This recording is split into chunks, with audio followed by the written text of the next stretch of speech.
Hi Gemini, welcome to Higher Source Tarot for your January 2021 mid-month tarot reading. This is for all Gemini, Sun, Moon, Rising, and Venus. And if you are new to the channel, I post new readings every Friday and then again on Monday or Tuesday. So if a reading doesn't resonate, you can always check back in a couple of days and watch a new reading.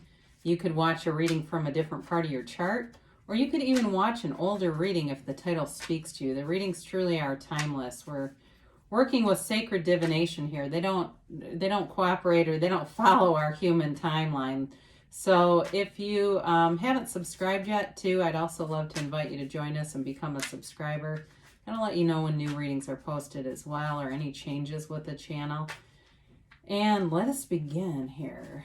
What messages do you have for Gemini? Sun, Moon, Rising, and Venus. What does Gemini need to know, please? What advice do you have for Gemini? All right. Now, we'll do an Angel Answers Oracle reading here, too, at the end. Let's begin here, though. And you've got your current situation, the King of Cups. The immediate influence is the Four of Cups. The destiny is the Six of Wands. You've got the King of Swords in the distant past, the Four of Pentacles in the more recent past. You got the Three of Wands coming towards you. You're represented by the Chariot. You've got the Moon here as the person or situation that you're dealing with. You've got the Four of Wands as your hopes and fears. This is interesting. I love it. Love it. So I love to see cards in succession. You've got the Three and the Four of Wands right next to each other. Okay, now the bottom of the deck are clarifiers. So they're things that you need to be aware of in order to move forward. You got to take action with any kind of old patterns, any kind of obsessive thinking. If you're trying to manifest a reconciliation, you're waiting for someone to return, they're telling you to find other things to do, drop the desire, and then it'll come. Any great teacher will teach you that. I've heard it from everyone from, Earl Nightingale and Lester Levinson to Abraham Hicks. I mean, it's a very common theme, but I think it's one of the more challenging things for people to do, is to let go of the desire and not focus on it. Because when we overly focus, we channel off the energy. We just pinch it right off. So you have here Cancer, Pisces, Capricorn. You've got fire, Aries, Leo, Sag. You've got water, Pisces, Cancer, Pisces, Cancer, Scorpio, sorry. I started looking at the Pentacles in the situation, and you do have Earth, Taurus, Virgo, Capricorn here. So you're wanting here with this, it feels like you're wanting to have an open, loving relationship with somebody who maybe you're disconnected from them right now. For some of you, others of you, it may be that you're just not feeling like you're finding people. So you're already in somebody's heart. Somebody's manifesting you just as you are manifesting.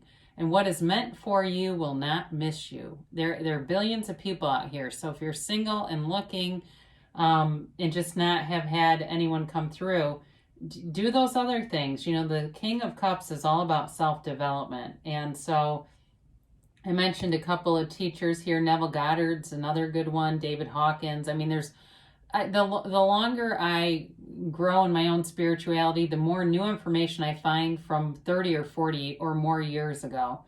This stuff has been around for hundreds of years, and at some point, our society went to sleep on it. So anyway, the King of Cups allows you to develop in a lot of different areas. So it's also about being emotionally stable, emotionally giving. But you may find, too, that you have other areas of your life where you can focus this attention on. You can focus all this love, and you'll find that the momentum is beautiful. You've got a new beginning here. Okay, it's a beautiful reading. There's not a downside to this. But I say that in light of those clarifiers. Excuse me, Gemini. You have here, this reminds me of the energy of the Chariot a little bit. Or actually, whenever I see it, it really kind of does. It too, when you start to put this together, I mean, you're moving forward here with victory and success. So your destiny position is the Six of Wands. And there are multiple indicators of success here. especially the wreaths of victory. Those wreaths are to celebrate. It's a victory over anything, any limitations. So for some of you, you are gifted in the area of speaking, of organizing things, of communicating. And it's an area where you get a lot of attention in your life. It's something where you've got a real facility and a knack for this. They're also telling you you are on the right life path. Whether you believe that or not, you're going in the right direction. The things that you want are within your fingertips reach, really. The universe loves speed, and it loves this kind of energy, feeling confident, feeling good about yourself. So look at some of the things that you've done, some of the accomplishments that you've made, and that will also help to lift your vibration. So in the distant past here, you've got the King of Swords, and again, with the communication, some of you, I don't know if somebody actually has a communications degree here. I get that. This may have been higher education and getting that kind of degree, or journalism, or something like writing, or taking some writing classes. But it's also a card of clarity, of knowing, of communication. I also feel like for some of you, it was a breakup. And you've had this for a while here, where you've been broken up with someone and they've not been open to a reconciliation. And it may have felt very cold, very, even though this is a card of thinking, it's like they were just thinking from that cerebral level, right? They didn't have a heart and brain that was in resonance. And a lot of people go through life like this, where their head takes the day shift and the heart takes the night, and they don't communicate. So what happens? They end up in a lot of pain and suffering. So somebody here may have been mad about other areas of their life too, and used you as a point of blame. And maybe it's not this person coming back around. It could be new that you're looking for. I still feel like you're waiting for something here. So the Four of Pentacles is the miser of the tarot. But I do feel like you were dealing with somebody who was very closed off. Their heart was closed. They weren't open-minded. And they may have been very focused on money too, if they were going through financial challenges with the pandemic, and they may have just said, I can't deal with this right now. I've got other things to do. This could also be you though, in saying you were very focused on money, wanting to make sure you had financial stability, especially if whatever industry you were in was closed and has been unstable. Some of you may be more in tune with this, and that's part of why love has been in the background and not necessarily in the forefront of what's going on. But it is showing up here. And for those of you too, with any kind of there's some kind of new opportunity here in terms of business. So you've got the Three of Wands, which is a card of success also. You have multiple times cards of success, celebration. The Three of Wands, though, is also a card of waiting. So he sends his ships off, but he knows they're going to return. So if you're the reconciliation people, it's having this knowing that the person is here. The energy is still here, and they're going to return, even if it's not a love relationship and it's some other kind of disharmony. He's unbothered. He doesn't sit and worry and be anxious. He goes about and does other things. So with this Three of Wands, it really is, there's a return of love here for you. Now, in terms of business too, it's having a greater vision for yourself. So with the Four of Pentacles behind you, this reminds me of the pain pushes until the vision pulls. Okay, so it's creating a vision for yourself. And for some of you, you may be very focused on a word of the year, release, expansion, something like that. I get expansion. And it really is about growing your business, your finance, that kind of stability, and more the earthly plane too. And with the Chariot, this is a great card to represent you. It's Cancer energy, so it brings in kind of a nice undertone of emotion, but he's victorious. This is when the Fool, or it's, they meet, right? The deck is all about the Fool's journey, or the soul's journey. When the Fool meets the Chariot, he learns all about attaining goals. He learns about success and victory and motivation and being in the frequency of success, in that high vibrational place. So it's like with this kind of energy, nothing can stop you.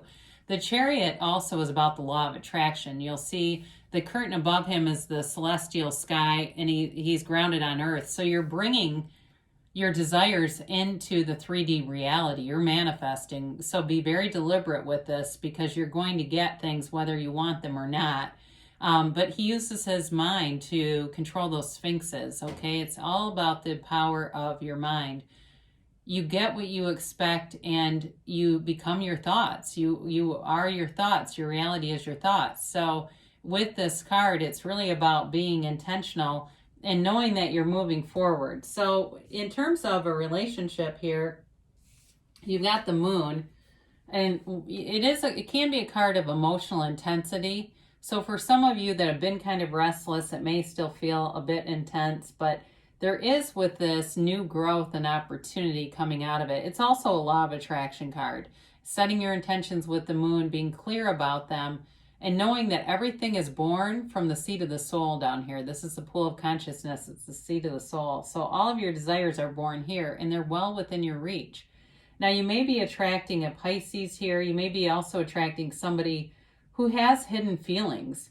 And they, like I said, I feel like their focus has been on money and kind of surviving the pandemic, but now it's time to thrive. It's time to get out of survival mode and into thriving mode. And so with this person, I feel like some of the burdens will be lifted from them so they can be lighter and be a match, because you can't keep what you aren't willing to become. And so if two low vibrational people get together, it'll end. But I do feel like they're coming out of this, they're getting more in touch with the flow of the universe. So they're getting out of that resistant mode. Your hopes and fears, you've got joy and celebration here. It's time to be light. So be light in the meantime. Doesn't matter what's around you. Enjoy things in the meantime. You know, if your place is kind of a mess, maybe you spend a couple hours and clean it up. And every day when you come home from work, you look around and say, you know what, I like walking into this. I think I'll do more of it. It makes me feel easy. It makes me feel calm when I come in here. Even if you haven't had the motivation to do things for yourself, now's the time with the Chariot to get into doing things that lift your vibration, that make you feel good. This is a law of attraction card as well. It's a marriage card. It's the 1111 card. So if you're seeing synchronicities, it doesn't matter what they are, anything that speaks to you where you go, God, that seems weird. Well, it's not, it is weird, yes, but it's the universe wanting to interact with you, hearing you. It's an acknowledgement that the universe always hears you. So be aware of that. Be very in tune with that, Gemini. And you'll find that it gets easier and easier to manifest. As soon as you stop thinking about something, there it will come. And so there's plenty of teachings on YouTube if you haven't, if you're not familiar with it, although I assume you know, you find things as you're ready for them. I assume if you found this channel, you're ready for this kind of stuff. It's not, you know, like I've never heard this. It's just a good reminder. So your outcome here is a brand new beginning. It's taking a leap of faith, and it's moving forward without resistance. So in a relationship, it's moving forward. You've got it several times here. And any of the old stuff, so if it's not an old relationship returning, any of the old baggage is being left behind. You've learned from your experiences, and you've been able to let go of them so that you're not drawing in new relationships that are the same feeling again and again. So the Fool walks free, and the Fool is full of wonder. It's a relationship that brings joy. It brings happiness. In terms of new opportunities in business, I mentioned those are here too. Again, it's like you've got this momentum going, and it's fun to do this. It's a job opportunity or something within work that makes you want to do it. It actually is revitalized. It could be a revitalization of your career too. And that allows the flow of money to come in, so you're not focused so much on the concern for wealth and money as much as being in the experience. So it's a great energy. I love the Fool. It's a brand new beginning. I mean, you can't ask for more than that. And there's an absence of fear here. That's the other thing I like. You, especially if you've been kind of anxious. If you've been Nine of Swords, you're not in this. So it really is a nice reading. Let's get the angels here. And a timeline, please, for Gemini. And a yes, no, maybe. All right, you have here, let go. All right, the Fool energy is perfect for that. You can even meditate on the Fool. Or, you know, there's a lot of yellow when you look around at this. Those are gifts from the universe. Maybe you'll go out in You'll go out to the store and you'll see like shelves full of yellow. To me, that's a synchronicity. That's a bridge of incidents just telling you the universe hears this. Listen to your intuition, so allow that to be your guide. And that's your best teacher, your inner teacher, your inner guru. The situation will improve. So it definitely shows in the cards. You're moving away from a very closed off energy with the Four of Cups and the Four of Pentacles together into freedom. And your timeline is within the next few weeks. So you may feel a shift in your consciousness right away. You may feel like, God, I just feel lighter. I wake up and I don't think about whatever that burdensome thing was. It just seems to almost be gone. They tell you it's a yes. So you can have, do, or be anything, Gemini. Great things shall come to pass here for you. I love you, and I'll be back again soon.